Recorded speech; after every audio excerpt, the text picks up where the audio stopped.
Global research और advisory firm Gartner ने अपनी एक रिपोर्ट में बताया है कि 2020 की चौथी तिमाही में दुनिया भर में स्मार्टफोन की बिक्री में 5.4% की गिरावट आई है। पूरे साल की बात करें तो स्मार्टफोन की वैश्विक बिक्री में 12.5% की गिरावट आई है। वहीं इस गिरावट के बीच भी पूरे साल में सबसे ज्यादा फोन सैमसंग ने बेचे तो चौथी तिमाही में एप्पल टॉप पर रही।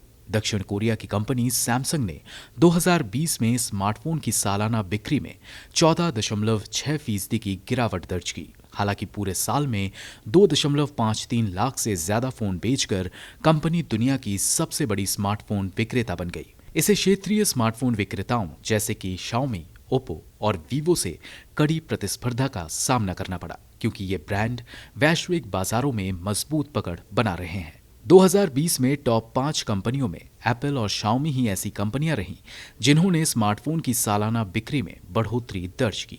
वहीं सालाना बिक्री में सबसे ज्यादा 24.1% की गिरावट हुआवे ने दर्ज की। गार्टनर की रिपोर्ट में कहा गया है कि हुआवे स्मार्टफोन पर गूगल एप्लीकेशन के उपयोग पर बैन से उसकी बिक्री पर ये असर पड़ा है। वहीं अगर चौथी तिमाही के आंकड़ों पर नजर डालें तो पता चलता है कि सिर्फ 3 कंपनियों ने बिक्री में बढ़त हासिल की, जिसमें एप्पल, शाओमी और ओप्पो शामिल हैं।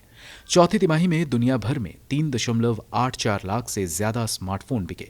ये 2019 की चौथी तिमाही की तुलना में 5.4% कम है। लगता है कि 5G अब आईफोन के लिए वरदान के रूप में आया है। 5G आईफोन 12 सीरीज के लॉन्च ने 2020 की चौथी तिमाही में एप्पल को डबल डिजिट में ग्रोथ हासिल करने में मदद की। 2020 की चौथी तिमाही में एप्पल के कुल 79,942 आईफोन बिके, जो 2019 की चौथी तिमाही की तुलना में 14.9% ज्यादा है। जबकि पूरे साल में कंपनी ने 1.99 लाख से ज्यादा फोन बेचे।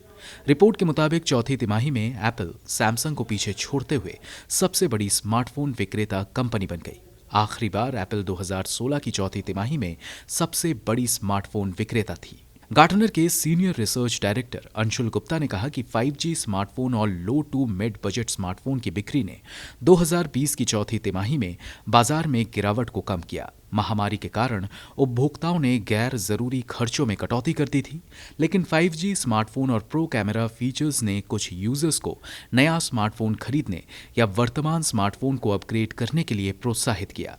साथ ही अंशुल गुप्ता ने कहा कि 2021 में लोअर एंड 5G स्मार्टफोन और इनोवेटिव फीचर्स की उपलब्धता यूजर्स को अपने मौजूदा स्मार्टफोन को अपग्रेड करने के लिए प्रोत्साहित करेगा। चीन के बाहर किफायती 5G स्मार्टफोन की बढ़ती मांग 2021 में स्मार्टफोन की बिक्री को बढ़ावा देगी। ब्यूरो रिपोर्ट, गो न्यूज।